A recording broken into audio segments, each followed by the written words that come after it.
नमस्कार, मैं हूं गणेश दास और आप देख रहे हैं हमारा यूट्यूब चैनल SSPS थलवार। आज अपन इंग्लिश का एक टॉपिक है जिसका नाम है एक्टिव एंड पैसिव वॉइस, उसको देखेंगे।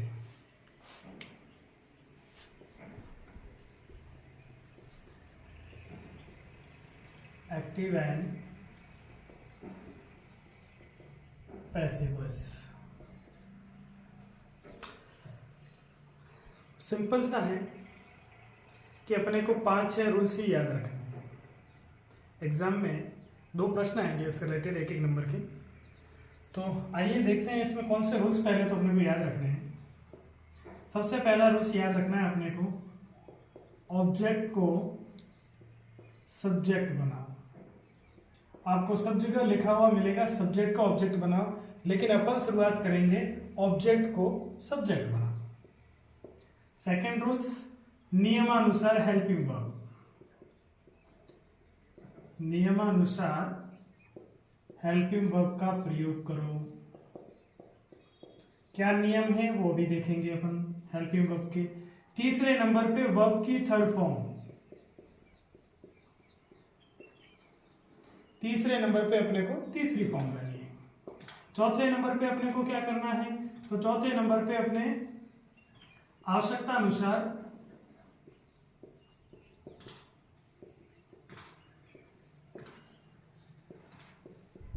बाई लगाओ, अगर जरूरत पड़े तो, नहीं तो रहने दो। और फिर अपन लिखेंगे सब्जेक्ट को ऑब्जेक्ट बनाओ। और छठे नंबर पे अपन जो भी शेष पीछे बचता है इसके अलावा उसको अपन लिख लेंगे। तो अभी 2-3 चीजें अपने देखनी है। एक तो देखिए नियमानुसार हेल्पिंग वर्ब का प्रयोग करो, और एक आवश्यकता अनुसार बाई। बाकी पूरा का पूरा अपना टेम्पलेट सेट है। अपन अक्सर पढ़ते कैसे हैं कि जब अपन पढ़ते हैं तो अपने को पढ़ाया जाता है कि सिंपल प्रेजेंट टेंस उसमें बदलेगा, वो टेंस उसमें बदलेगा। जब अपन इतने टेंस पढ़ने जाते हैं तो वो एक भी बातें अपने को याद नहीं रहती है। तो अपने को कैसे पढ़ना है, अपन डायरेक्ट लेंगे कि यदि एक्टिव में कौन सी फॉर्म है और पैसिव में कौन सी फॉर्म में बदलेंगे। मान लो वर्ब की फर्स्ट फॉर्म है और हेल्पिंग वर्ब दी हुई नहीं है। फिर से सुनना कि वर्ब की फर्स्ट फॉर्म है और हेल्पिंग वर्ब दी हुई नहीं है, तो वहां पे अपनी हेल्पिंग वर्ब हो जाएगी इज आर एम। वहां पे अपनी हेल्पिंग वर्ब हो जाएगी इज आर एम। उसके अलावा अगर इज आर एम है तो इज आर एम है तो बदल जाएंगे is are am plus being. ऐसे पढ़ने का फायदा है, क्योंकि अपन क्या पढ़ते हैं कि अपन ने पढ़ा कि simple present tense present continue tense में बदल जाता है। एक तो उसमें किस टेंस में क्या कौन सी हेल्पिंग वर्ब आती है वो उसके बाद याद रखो। दूसरा फायदा ये है कि उसमें अगर अपन पढ़ते हैं कि वर्ब की फर्स्ट जो सिंपल प्रेजेंट टेंस है वो प्रेजेंट कंटिन्यू में बदलता है, जबकि प्रेजेंट कंटिन्यू में वर्ब की फॉर्म में आईएनजी लगता है, जबकि यहाँ तो आईएनजी नहीं है। अपने को तो वर्ब की कौन सी फॉर्म लगानी है, हमेशा थर्ड फॉर्म का ही प्रयोग करना है।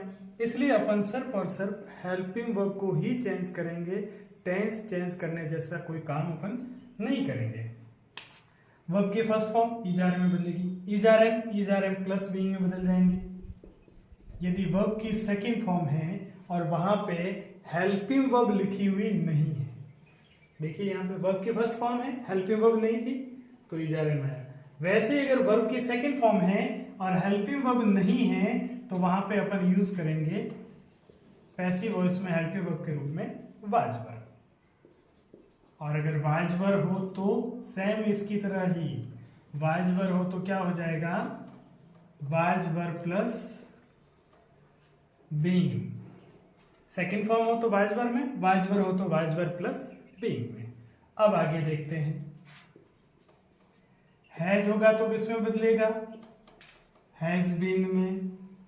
हैज हैव किसमें बदल जाएंगे, हैज हैव प्लस बीन में। हैड किसमें बदलेगा, हैड बीन में बदल जाएगा। उसके अलावा जितने भी मॉडल हैं मॉडल कौन से, जैसे विल मॉडल, विल है, सेल है, कैन, कुड, मे, माइट, ये जितने भी मॉडल हैं, मॉडल के साथ में जो मॉडल है वही मॉडल प्लस क्या लगाएंगे अपन, बी।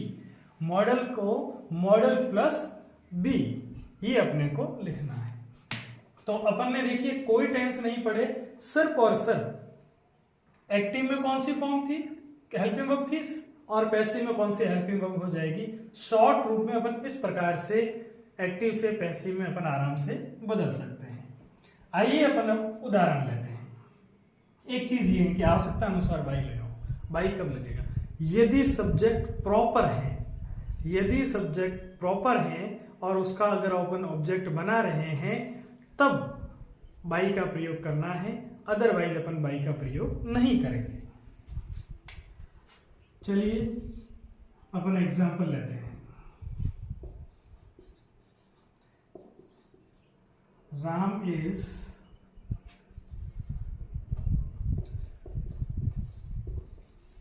Playing football. इसका जब अपन पैसिव वॉइस बनाएंगे तो इन रूल्स को देखिए साथ साथ। सबसे पहला है ऑब्जेक्ट को सब्जेक्ट बनाओ, तो अपना ऑब्जेक्ट यहां पर क्या है, फुटबॉल। हमेशा सबसे पहले इंग्लिश में सब्जेक्ट लिखा जाता है, उसके बाद ये सब्जेक्ट है, उसके बाद हेल्पिंग वर्ब, उसके बाद आएगी वर्ब और उसके बाद ऑब्जेक्ट। तो सबसे पहला काम क्या है, ऑब्जेक्ट को सब्जेक्ट बनाओ। ऑब्जेक्ट क्या है, फुटबॉल, तो सबसे पहले इसका सब्जेक्ट बनाए तो क्या आ गया, फुटबॉल। उसके बाद क्या लिखेंगे, नियमानुसार हेल्पिंग वर्ब। हेल्पिंग वर्ब देखिए क्या है, इज। इज किस में बदलेगा, is, are, am plus being में। तो फुटबॉल के साथ भी क्या आएगा, इज ही आएगा, और साथ में क्या लगाना है अपने को, being. Football is being, football is being. उसके बाद वर्ब की थर्ड फॉर्म, तो प्ले जो वर्ब है इसकी थर्ड फॉर्म हो जाएगी played. Football is being played, आवश्यकता अनुसार भाई, चूंकि राम में प्रॉपर सब्जेक्ट है इसलिए अपन क्या लगाएंगे, बाई, और उसके बाद क्या लिखेंगे अपन, राम। और शेष कुछ है नहीं तो अपन ने कुछ लिखना भी नहीं है। Football is being played by Ram. और कुछ चीजें देखते हैं। एक अपने को चीज इसमें पढ़नी है कि सब्जेक्टिव केस कौन सा है और ऑब्जेक्टिव केस कौन सा है।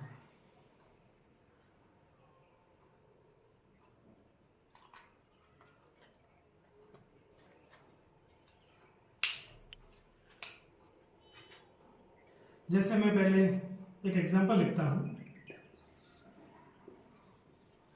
ही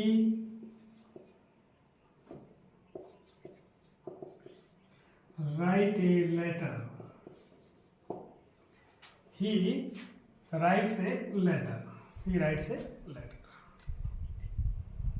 अब जब अपन यहां देखेंगे कि ही का जब अपन ऑब्जेक्टिव केस बनाएंगे तब इसका ऑब्जेक्टिव केस क्या होगा, क्या ऑब्जेक्टिव केस में इसको ही लिखेंगे, नहीं। तो उसके लिए मैं यहां ऑब्जेक्टिव केस और सब्जेक्टिव केस लिख लेता हूं।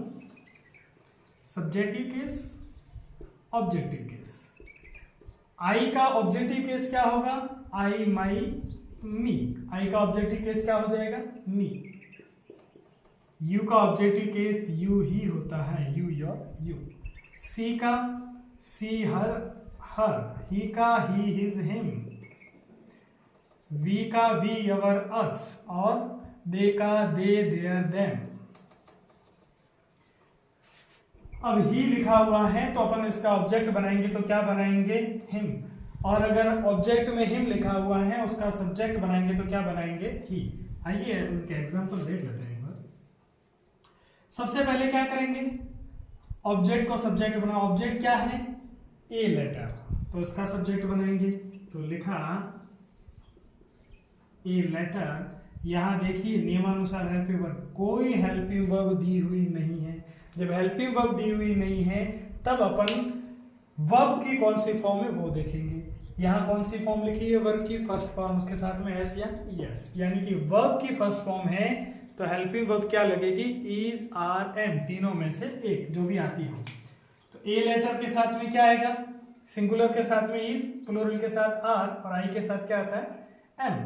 तो ये सिंगुलर है, सिंगुलर के साथ में क्या आ जाएगा, इज।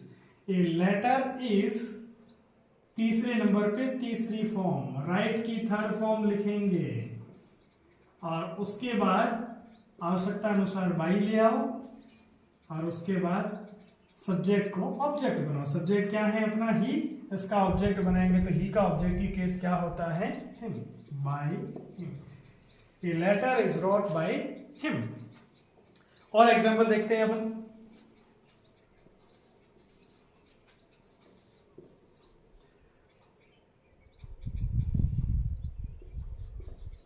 She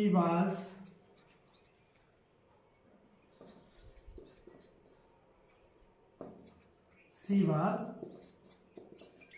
giving me, वह मुझे दे रही थी। तो सबसे पहला काम अपना क्या रहेगा, सबसे पहला काम रहेगा अपने ऑब्जेक्ट को सब्जेक्ट बनाओ। ऑब्जेक्ट क्या है, मी, इसका क्या करेंगे अपन, सब्जेक्ट बनाएंगे। तो मी का सब्जेक्ट क्या बनता है, सब्जेक्टिव केस आई, तो सबसे पहले क्या लिखेंगे, आई। सी वाज, देखिए वाज वर्ब किसमें बदलते हैं, वाज वर्ब प्लस बीइंग में, तो आई के साथ क्या आएगा, आई के साथ वाज आएगा। जरूरी नहीं है यहाँ अगर बी होता तो बी के साथ में वर आता, वाज का वाज रहे जरूरी नहीं है, बी होता तो वर आ जाता। सब्जेक्ट के अकॉर्डिंग इसके साथ में हेल्पिंग वर्ब लगेगी इनमें से।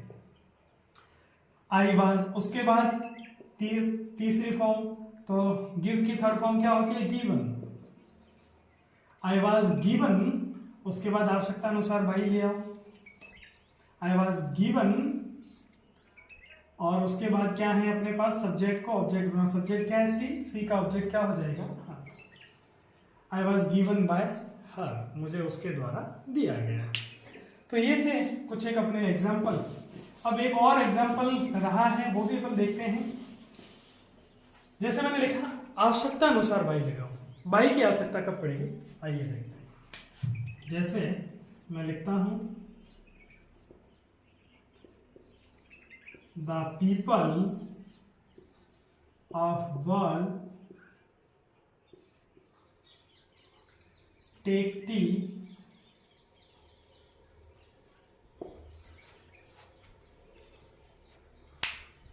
The people of world take T.